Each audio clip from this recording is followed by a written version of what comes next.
अस्सलामुअलैकुम। मुजाहिद फ़रसाद।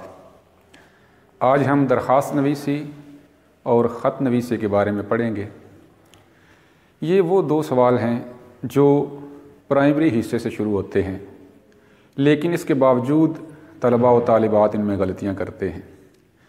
लेक्चरार उर्दू के टेस्ट में दरख्वास्त के लुग़वी मानी क्या हैं, ये किस ज़ुबान का लफ्ज़ है, इस तरह के सवाल आ सकते हैं। लेकिन इंटरव्यू और CTI के इंटरव्यू में मुकम्मल दरख्वास्त और मुकम्मल ख़त इसका खाका भी बनवाया जाता है। तो हम देखते हैं कि दरख्वास्त क्या है। दरख्वास्त फ़ारसी ज़ुबान का लफ्ज़ है जिसके लुग़वी मानी हैं गुजारिश या ख्वाहिश। अगर इसके इस्तिलाही मानी देखें तो कोई इनफरादी या इज्तिमाई मसला तहरीरी तौर पर किसी अफसर के पास पहुंचाना दरख्वास्त कहलाता है। अब दरख्वास्त के उसूल क्या हैं, तलबा व तालिबात के लिए हिदायत क्या हैं, वो देखते हैं कि ये जो पहली लाइन है इसे तर्ज़ तखातुब कहते हैं, यानी इब्तदा कैसे करनी है। बखिदमत जनाब प्रिंसिपल। अब यहाँ तक देखते हैं कि कौन सी गलतियाँ की जाती हैं। आम तौर पर बखिदमत जनाब प्रिंसिपल साहब, यानी जनाब भी लिख दिया जाता है और साहिब भी लिख दिया जाता है। हालांकि जनाब और साहिब ये दोनों मुतरादिफ हैं, इनमें से एक लफ्ज़ लिखने की इजाज़त है, दोनों नहीं लिख सकते। जनाब प्रिंसिपल से पहले लिखा जाता है और साहिब लिखना हो तो वो बाद में लिखा जाता है, लेकिन लिखना एक है। और अगर हम किसी फ़ीमेल को दरख्वास्त लिख रहे हों, यानी कोई अफसर औरत हो, तो भी यहाँ गलती की जाती है। जनाब मुज़क्कर और मुअन्नस दोनों के लिए इस्तेमाल किया जाता है, इसके लिए हम जनाबा का लफ्ज़ इस्तेमाल नहीं कर सकते। अलबत्ता साहिब और साहिबा ये दोनों मुज़क्कर मुअन्नस दुरुस्त हैं। अगर हम साहिबा इस्तेमाल करना चाहें तो वो दुरुस्त है। बखिदमत प्रिंसिपल साहिबा इस तरह हो सकता है, और यहाँ पर कॉमा ज़रूर डालना है। अगर इस तरह लिखें बखिदमत जनाब प्रिंसिपल, तो फिर प्रिंसिपल के बाद कॉमा आएगा, और अगर हम लिखें बखिदमत प्रिंसिपल साहिब, तो फिर साहिब के बाद कॉमा आएगा। अब आगे इदारे का नाम होगा, चाहे वो कॉलेज हो चाहे स्कूल हो। गवर्नमेंट पीर यकूब शाह डिग्री कॉलेज, अब इदारे के नाम के बाद भी कॉमा आएगा। सकता, ये दो सकते जो हैं इनको याद रखना है, ये गलती नहीं करनी। यहाँ पर भी और यहाँ पर भी ये दोनों कामे डालने हैं, और आखिर में ये कॉलेज या इदारा कहाँ पर है उसको अलिफ बे जीम इस तरह हम लिख सकते हैं। इसके बाद उन्वान है। आम तौर पर उन्वान नहीं लिखा जाता, ये लिखने के फ़ौरन बाद जनाब आली लिख दिया जाता है, हालांकि इसका एक नंबर है। उन्वान लिखना है, उसके बाद ये राब्ता की अलामत डालनी है, दरख्वास्त बराए जिसके लिए भी लिख रहे हो फ़ीस माफ़ी, तो उसके बाद जनाब आली दाएं तरफ लिखना है। आम तौर पर दरमियान में लिख दिया जाता है, वो पुराना तरीका है। जदीद तहकीक के मुताबिक जनाब आली दाएं तरफ लिखना है। उसके बाद निदाया की अलामत ज़रूर डालनी है, वरना नंबर काटा जाएगा। यहाँ पर भी गलतियाँ की जाती हैं। आम तौर पर यह समझा जाता है कि जनाब आली मर्द के लिए इस्तेमाल होता है और औरत के लिए जनाब आलिया लिख दिया जाता है, जो दुरुस्त नहीं है। औरत हो या मर्द हो, दोनों के लिए जनाब आली ही दुरुस्त है, और इसके लिए दो तीन लफ्ज़ और भी बाज़ औक़ात लिख दिए जाते हैं जो दुरुस्त नहीं। जैसे इसके ऊपर खड़ी ज़बर डाली जाती है, जनाब आला, वो भी गलत है, और आला जनाब आला वो भी गलत है। जनाब आली ये एक ही लफ्ज़ मर्दों के लिए भी और औरतों के लिए भी इस्तेमाल होता है। उसके बाद हमने यहाँ पर नफ्स मज़मून लिखना है, इब्तिदा करनी है, मुद्दा बयान करना है, उसके बाद इख्तिताम करना है। एंड पर ये अल आर्ज़ आम तौर पर दरमियान में लिखा जाता है, जो अब दुरुस्त नहीं, ये बाएं तरफ लिखना है। अल आर्ज़ हो सकता है, दरख्वास्त गुजार हो सकता है, इनमें से एक लफ्ज़ लिखना है। अर्ज़े भी दुरुस्त है, अर्ज़ गुजार भी दुरुस्त है, और इसी के सीधे सामने दाएं तरफ तारीख़ लिखनी है। इसका बाकायदा एक नंबर है, अगर आप तारीख़ नहीं लिखते तो एक नंबर काटा जाएगा। तो ये आज 16 फरवरी है 2021। तो यहाँ पर ये उर्दू के हिंसों में लिखने हैं, ये जो तारीख़ है ना, और यहाँ पर तारीख़ के बाद ख़त्मा डालना है 16 फरवरी 2021। तो यहाँ पर इसके बाद आपका ताबे फरमान या न्याज़मंद ये लिखना है। उसके बाद नाम नहीं लिखना, दाल रे सीन। अब ये देखते हैं कि दरख्वास्त में आम तौर पर कौन से लफ्ज़ हैं जो गलत मुस्तआमल हैं, उनको हमने सही लिखना है। मशकूर, इसकी जगह ममनून या शुक्रगुजार वो दुरुस्त हैं, वो लिखने चाहिए। अगरचे कुछ उर्दू दानों ने कहा है कि अब मशकूर मुस्तआमल है, लिहाजा कोई हर्ज नहीं, लेकिन जो चीज़ शक में डालती हो, जिसमें इख्तलाफ पाया जाता हो, उससे परहेज़ करना ही बेहतर है। ममनून या शुक्रगुजार में कोई इख्तलाफ नहीं, तो बेहतर नहीं है जब वो दोनों लफ्ज़ मौजूद हैं तो उनमें से कोई इस्तेमाल किया जाए। बराए मेहरबानी, इसका मतलब है मेहरबानी के लिए, आप मेहरबानी के लिए मेरी दरख्वास्त कबूल करें, तो जो दुरुस्त नहीं, बराहे मेहरबानी।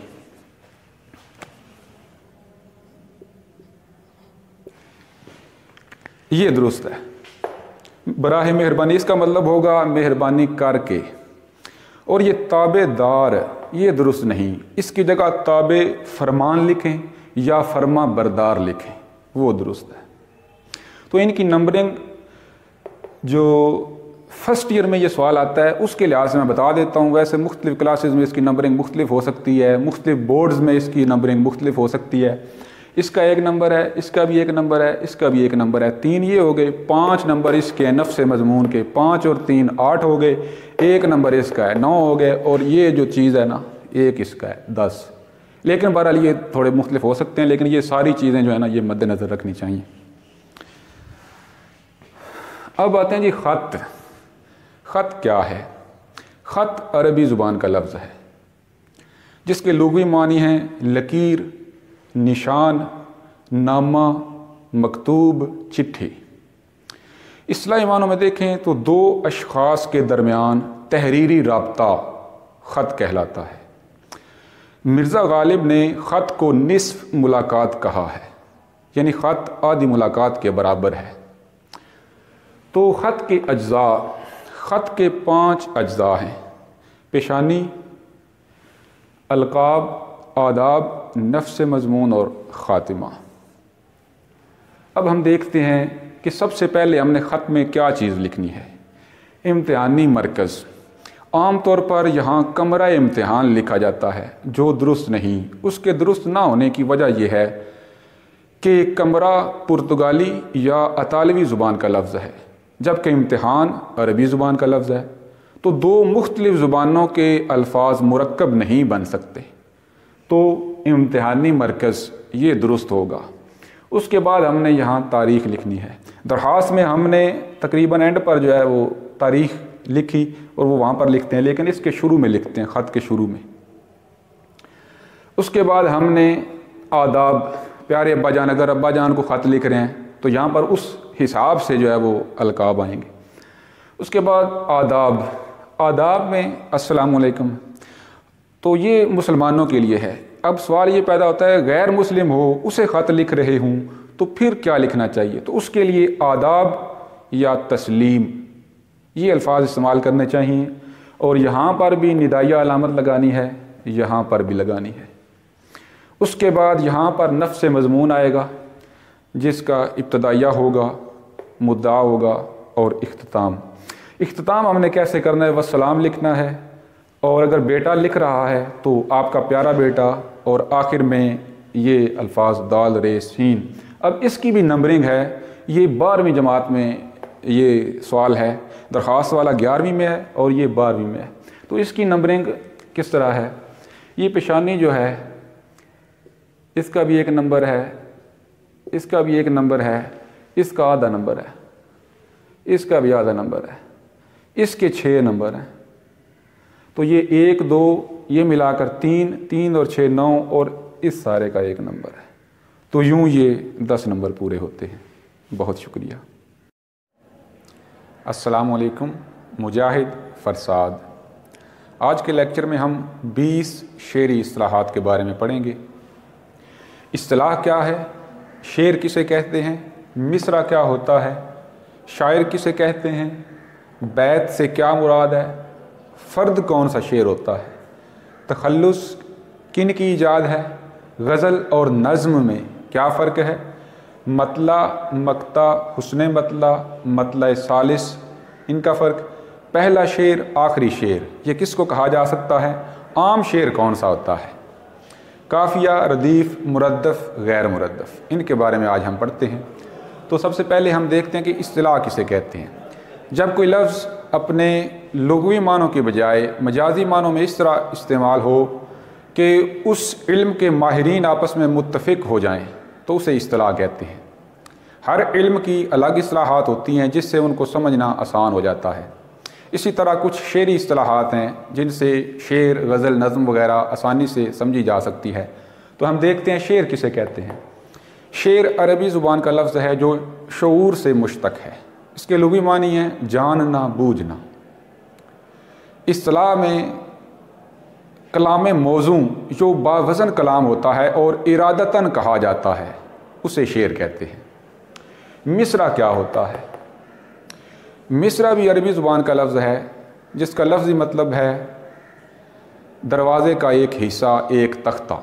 यानी जिस तरह शेर के दो मिसरे होते हैं उनमें से एक हिस्सा जो होता है ना, जिस तरह दरवाज़े का एक तख्ता होता है, इसी तरह शेर का एक हिस्सा, शेर के दो मिसरे होते हैं, दो हिस्से होते हैं, उनमें से एक जो आता है वो मिसरा कहलाता है। शायर किसे कहते हैं, शायर साहिब शऊर को कहते हैं लुग़वी मानों में, लेकिन इस्तिलाही मानों में वो इंसान जो शेर कहता है उसे शायर कहते हैं। बैत, बैत वो शेर होता है जिसके दोनों मिसरे आपस में हम काफ़िया होते हैं। यानी ये ज़हन में रखें, आम तौर पर बैत का लफ्ज़ जो है वो इसके लुग़वी मानी तो घर के हैं, लेकिन दो मिसरे जो आपस में दोनों हम काफ़िया हों, ऐसा नहीं हो सकता कि एक मिसरा हो उसमें एक काफ़िया हो और दूसरे में काफ़िया ना हो, उसको हम बैत नहीं कह सकते, उसको जो है वो फ़र्द कह सकते हैं। यानी फ़र्द वो शेर होता है जो किसी नज़्म, गज़ल, मसनवी या कसीदा वगैरह का हिस्सा नहीं होता, वो एक अकेला शेर होता है, तन्हा होता है।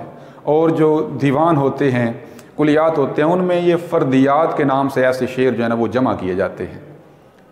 तखल्लुस, तखल्लुस शुअराए ईरान की ईजाद है।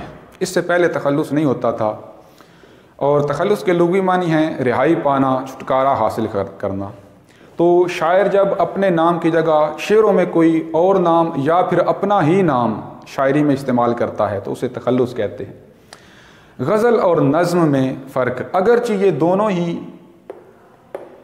शायरी की किस्में हैं, गज़ल भी शेरी इस्तिलाह है और नज़्म भी, लेकिन इनमें ख़ास फ़र्क है। गज़ल के लुग़वी मानी हैं औरतों से बातें करना या औरतों की बातें करना। जब हिरन के पीछे शिकारी कुत्ते या कोई और शिकारी जानवर लगता है तो उसके मुंह से एक दर्दनाक चीख निकलती है, उसे भी गज़ल कहते हैं। लेकिन इस्तिलाह में हम देखें तो ये वो सिन्फ़ शायरी है जिसमें जब दर्द और सोज़, तग़ज़्ज़ुल, ऐसी चीज़ें, हुस्न वगैरह, इश्क, ये सारी चीज़ें जब शामिल हो जाती हैं तो वो गज़ल बन जाती है। अब हम नज़्म की तरफ आते हैं। नज़्म भी अरबी ज़ुबान का लफ्ज़ है जिसका मतलब है परोना, मोती परोना, तरतीब देना। इस्लाही मानों में देखें तो ये वो सिन्फ़ शायरी है जिसमें कोई एक मौजू होता है, उस मौजू के मुताबिक बाकी शायरी की जाती है। यानी गज़ल और नज़्म में ख़ास फ़र्क ये है कि गज़ल का हर शेर इकाई की हैसियत रखता है। यानी पहला शेर अल्लाह के बारे में हो सकता है, दूसरा शेर उस्ताद के बारे में हो सकता है, तीसरा शेर महबूबा के बारे में हो सकता है, इसी तरह। और नज़्म में ऐसा नहीं होता। नज़्म में जो उन्वान दिया जाता है, जैसे हम्द, अब ये नज़्म है, हम्द चूँकि अल्लाह की तारीफ़ होती है तो इसमें मुकम्मल अशार सिर्फ़ अल्लाह की तारीफ़ में होंगे। जैसे नात है, नात भी नज़्म है तो उसमें नबी पाक की तारीफ़ बयान की जाएगी। कोई भी एक मौजू होता है और उसमें आगे सारे शेर कहे जाते हैं। मतला, मतला का मतलब है तुलू होने की जगह, चांद और सूरज के निकलने की जगह। अब मतला के लिए दो शर्तें हैं, वो लाजमी ज़हन में रखें। उनमें एक शर्त की भी कमी हो जाए तो वो मतला नहीं रहता। वो शर्तें ये हैं कि वो किसी भी गज़ल या कसीदे का पहला शेर होना चाहिए। यानी गज़ल के साथ साथ कसीदा, ये भी ज़हन में रखें। गज़ल और कसीदे के अलावा जो नज़्म वगैरह होती है उसको हम, उसका पहला शेर जो उसको हम मतला नहीं कह सकते। ये दो असनाफ के लिए जो है मखसूस है मतला। यानी वो पहला शेर हो गज़ल या कसीदे का और उसके दोनों मिसरे हम काफ़िया हों। यानी दो शर्तें हैं। पहली शर्त ये है कि वो पहला शेर हो, दूसरी शर्त ये है कि दोनों मिसरे हम काफ़िया हों। मसलन हम ये जिगर मुरादाबादी की गज़ल देखते हैं, हमको मिटा सके ये ज़माने में दम नहीं, हमसे ज़माना खुद है ज़माने से हम नहीं। अब ये पहला शेर भी है गज़ल का, और दम और हम, ये इसमें काफ़िया अल्फाज इस्तेमाल हुए हैं, दोनों मिसरों में काफ़िया है, इसलिए इसमें दोनों शर्तें पूरी हो रही हैं, इसको हम मतला कह सकते हैं। उसके बाद मक्ता। मक्ता कता से निकला है, इसका मतलब है काटने की जगह, ख़त्म करने की जगह, यानी जहाँ पर गज़ल ख़त्म हो जाती है। इसके लिए भी मतला की तरह दो शर्तें हैं, वो दोनों पूरी होंगी तो हम उसे मक्ता का नाम देंगे, वरना मक्ता नहीं कह सकते। पहली शर्त यह है कि वो गज़ल या कसीदे का आखिरी शेर हो। दूसरी शर्त यह है कि उस आखिरी शेर में शायर ने अपना तखल्लुस भी इस्तेमाल किया हो, वरना हम उसे सिर्फ आखिरी शेर कहेंगे। वो यहाँ पर जो आखिरी शेर इसमें हम पढ़ेंगे, तो अब हम इसमें से देखते हैं। मरगे जिगर पे क्यों तेरी आंखें हैं अश्करेज़, एक सानहा सही मगर इतना अहम नहीं। तो इसमें जिगर मुरादाबादी ने अपना तखल्लुस भी इस्तेमाल किया है और ये गज़ल का आखिरी शेर भी है, तो इसको हम मक्ता कह सकते हैं। हुस्ने मतला। अब हुस्ने मतला की तारीफ़ में इख्तलाफ पाया जाता है, लेकिन जो दुरुस्त है वो मैं बताने लगा हूँ। पहला मतला जो होता है, उसके बाद भी अगर दूसरा शेर उसके दोनों मिसरों में काफ़िया इस्तेमाल हो जाए तो हम उसे हुस्ने मतला कहेंगे। आमतौर पर इसकी तारीफ़ ये की जाती है कि तमाम मतलों के बाद जो मतला होता है वो हुस्ने मतला होता है, ऐसा नहीं है। पहला मतला जो होता है उसके बाद जो शेर होता है और उसमें दोनों मिसरे हम काफ़िया होते हैं, वो हुस्ने मतला होता है। और हुस्ने मतला के दो नाम और भी हैं, ज़ेब मतला और मतला सानी। ये दोनों नाम भी याद रखें, हुस्ने मतला के दो नाम हैं, ज़ेब मतला और मतला सानी। तो ये शेर देखते हैं, बेफ़ायदा अलम नहीं बेकार गम नहीं, तौफीक दे खुदा तो ये नेमत भी कम नहीं, गम कम। अब देखें ये दूसरा शेर है और इसमें भी दोनों मिसरे हम काफ़िया हैं और असल मतले के बाद ये मतला भी आ रहा है, तो ये हुस्ने मतला कहलाएगा। मतला सालिस। अगर तीसरा शेर भी दोनों मिसरों के लिहाज से हम काफ़िया हो, यानी हम काफ़िया पाया जाए दोनों मिसरों में, तो उसको हम मतला सालिस कहेंगे। जैसे मेरी ज़ुबान पे शिकवे अहले सितम नहीं, मुझको जगा दिया यही एहसान कम नहीं, सितम और कम। अब ये तीसरा शेर है, लेकिन इसमें भी दोनों मिसरों में हम काफ़िया है, तो इसलिए हम इसको मतला सालिस कह सकते हैं।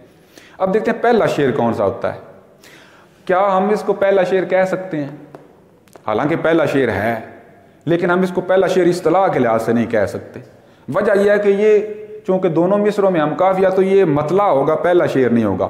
अगर किसी गज़ल या कसीदे का पहला शेर हो लेकिन उसमें काफ़िया ना पाया जाए, यानी दोनों मिसरों में काफ़िया ना हो, सिर्फ दूसरे मिसरे में काफ़िया हो, यानी पहला शेर भी ऐसा हो जिसके दोनों मिसरे हम काफ़िया ना हो, तो उसको हम पहला शेर कहेंगे। और आखिरी शेर, अगर वो आखिरी हो लेकिन उसमें तखल्लुस इस्तेमाल ना हुआ हो, अगर तखल्लुस भी इस्तेमाल हो जाए तो फिर वो मक्ता बन जाता है, आखिरी शेर नहीं रहता। आम शेर क्या होता है?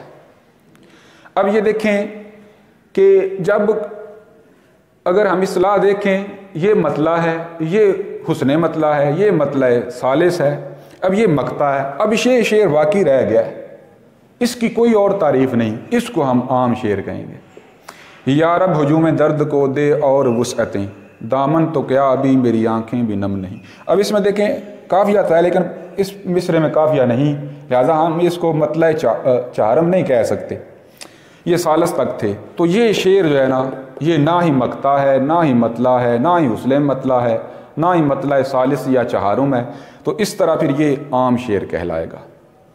काफ़िया। अब काफ़िया अरबी ज़ुबान का लफ्ज़ है जिसका मतलब है पीछे आने वाला, पै दर पै आने वाला। तो इस्लाम में अगर हम देखें तो हम वज़न अल्फाज वो काफिया होते हैं। जैसे ये दम, हम, गम, कम, सितम, नम, अहम, ये सारे हम वज़न अल्फाज हैं, हम आहंग हैं, तो इनको हम काफिया कहेंगे। अब काफिया जो है इसकी ज़रूरत क्यों है, काफिया इस्तेमाल क्यों किया जाता है?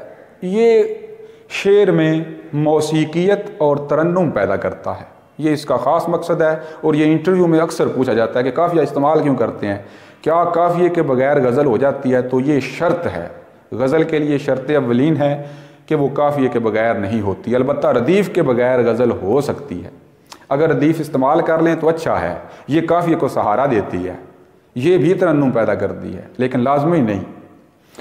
तो अब हम रदीफ़ की तरफ आते हैं। रदीफ़ के लुग़वी मानी है किसी सवार के पीछे सवारी करने वाला, यानी कोई किसी घोड़सवार है, उसके पीछे जो बंदा बैठेगा उसको हम ये लुग़वी मानों में रदीफ़ कहेंगे। लेकिन इस तलाह में वो अल्फाज जो बार बार आते हैं और बदलते नहीं, वो मुस्तकिल होते हैं। जैसे नहीं, नहीं, नहीं, नहीं, ये सारे, ये देखें ना, ये नहीं, नहीं ऐसे लफ्ज़ हैं जो बिल्कुल नहीं बदल रहे, और ये आखिर में आते हैं, काफ़िए के बाद आते हैं, उन्हें रदीफ़ कहते हैं। अब रदीफ़ अगर तो गज़ल में रदीफ़ हो तो उसे हम मुरद्दफ़ कहते हैं, मुरद्दफ़ गज़ल, और अगर रदीफ़ ना हो तो उसे गैर मुरद्दफ़ कहते हैं। बहुत शुक्रिया। अस्सलामु अलैकुम। मुजाहिद फ़रसाद। आज हम दो चीज़ों के बारे में पढ़ेंगे, इमदादी अफ़ाल और जुमलों में हरूफ का इस्तेमाल। मस्दर का बतौर इमदादी फ़ेल जुमलों में इस्तेमाल, इसके लिए तीन चीज़ों का समझना ज़रूरी है: फ़ेल, इमदादी फ़ेल और मस्दर। फ़ेल क्या है? फ़ेल काम को कहते हैं और इसमें ज़माना पाया जाता है। मसलन किसी ज़माने में किसी काम का करना या होना, वो फ़ेल कहलाता है। जैसे उसने नमाज़ पढ़ी, वो नमाज़ पढ़ता है, वो नमाज़ पढ़ेगा। अब इसमें पढ़ना मस्दर से आगे जो है ना, वो फ़ेल हैं जो ज़माने के लिहाज से पढ़ी, पढ़ता है, पढ़ेगा, ये बनते हैं। आगे इमदादी फ़ेल। अगर जुमले में फ़ेल के बाद इमदादी फ़ेल आए, यानी मदद के लिए दो फ़ेल अगर हों, एक असल फ़ेल हो और दूसरा उसकी मदद करने के लिए हो, जुमले को मज़ीद बेहतर करने के लिए, वुसअत देने के लिए, ज़ोर पैदा करने के लिए, तो वो इमदादी फ़ेल कहलाता है। असल में जो इमदादी फ़ेल होता है ये वैसे फ़ेल ही होता है, लेकिन जब जुमले में असल फ़ेल के बाद आता है तो वो इमदादी बन जाता है। उसके बाद मस्दर। मस्दर वो इस्म है जो ख़ुद तो किसी से नहीं बनता, लेकिन उससे आगे मज़ीद कई अल्फाज बनाए जा सकते हैं। जैसे जाना, आना, ये मस्दर हैं, इनसे आगे मज़ीद जो है वो बनाए जा सकते हैं। मस्दर और फ़ेल में क्या फ़र्क है? इन दोनों के आखिर में नून अलिफ ना ही आता है, लेकिन फ़ेल में ज़माना होता है, वो माजी हो सकता है, हाल हो सकता है, मुस्तकबिल हो सकता है, लेकिन मस्दर में ज़माना नहीं होता। ये इनमें ख़ास फ़र्क है। तो ये आना हम पढ़ रहे हैं मस्दर का बतौर इमदादी फ़ेल जुमलों में इस्तेमाल।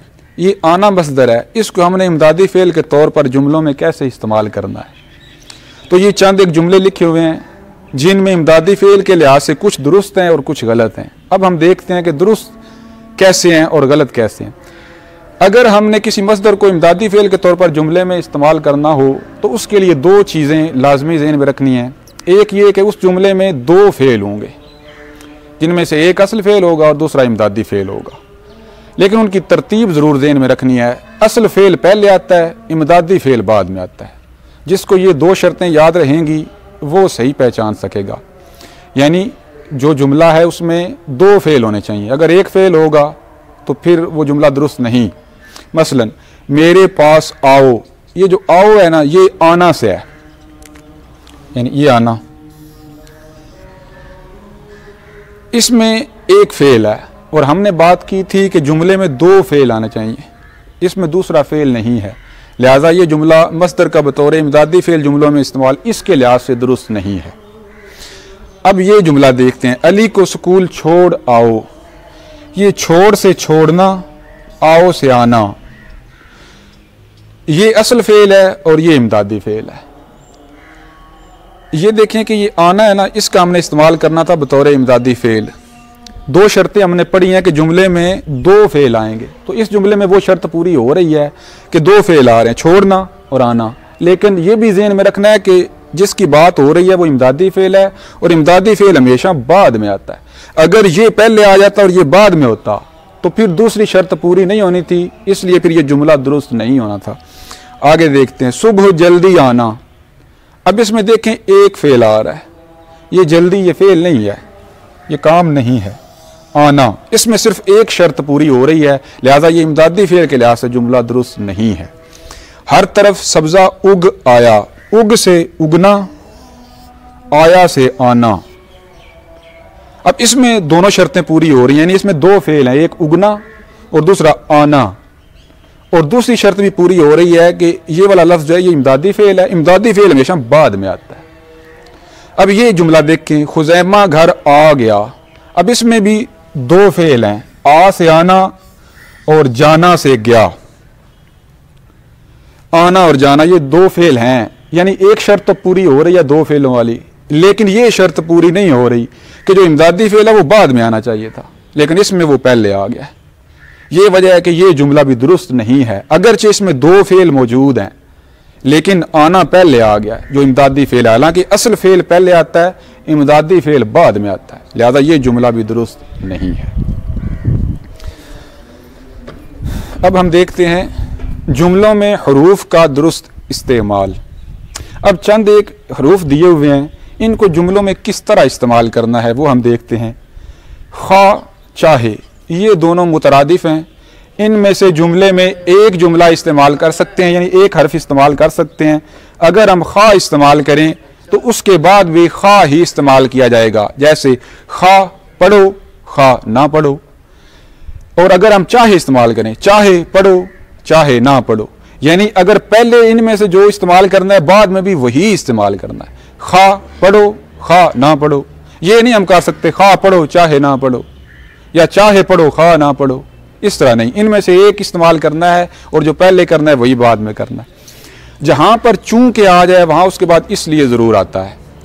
और चूंकि और क्योंकि, इनमें फ़र्क ये है कि चूंकि जुमले के शुरू में आता है। चूंकि वो बीमार है इसलिए कॉलेज नहीं आया, चूंकि वो बीमार है इसलिए कॉलेज नहीं आया। लेकिन अगर हमने क्योंकि इस्तेमाल करना हो, वो बीमार था, वो इसलिए कॉलेज नहीं आया क्योंकि बीमार था।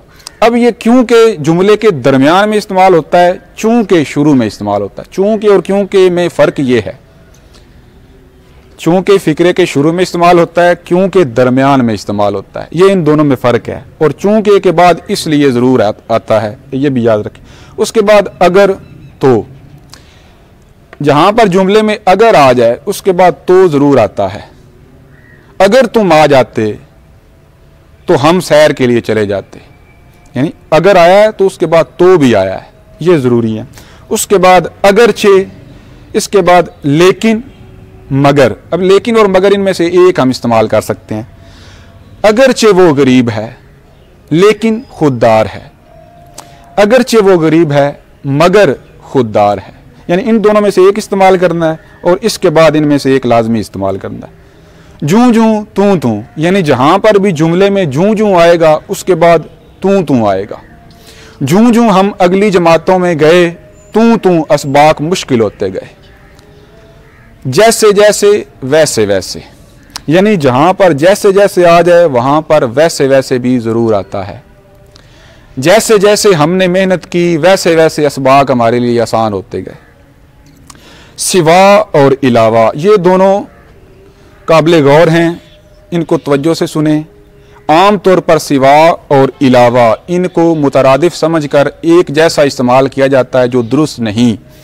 सिवा का मतलब है बजुज़, के बगैर, लेकिन इलावा का मतलब है मज़ीद, के साथ साथ। मसलन असलम के सिवा सब हाजिर थे। अब इससे मुराद यह है कि असलम हाजिर नहीं था, असलम के सिवा सब हाजिर थे। लेकिन अगर हम कहते हैं कि असलम के अलावा सब हाजिर थे, तो इससे मुराद है असलम भी हाजिर था और बाकी सब भी हाजिर थे। यानी सिवा निकालने के लिए आता है कि वो जो पहले जिक्र की गई है चीज़ वो इसमें शामिल नहीं, लेकिन अलावा से पहले जो चीज़ जिक्र की जाती है वो शामिल होती है। असलम के सिवा सब हाजिर थे, यानी बाकी सब हाजिर थे, असलम हाजिर नहीं था, लेकिन अलावा असलम के अलावा सब हाजिर थे, यानी असलम भी हाजिर था और बाकी भी हाजिर थे। आ गया जी सिर्फ और बल्कि। जहां पर सिर्फ आता है वहां पर बल्कि भी आता है। तुम सिर्फ मेरे भाई नहीं बल्कि दोस्त भी हो। इसी तरह ही नहीं बल्कि, ये ही नहीं भी सिर्फ के मानी देता है। तुम मेरे भाई ही नहीं बल्कि दोस्त भी हो। बहुत शुक्रिया।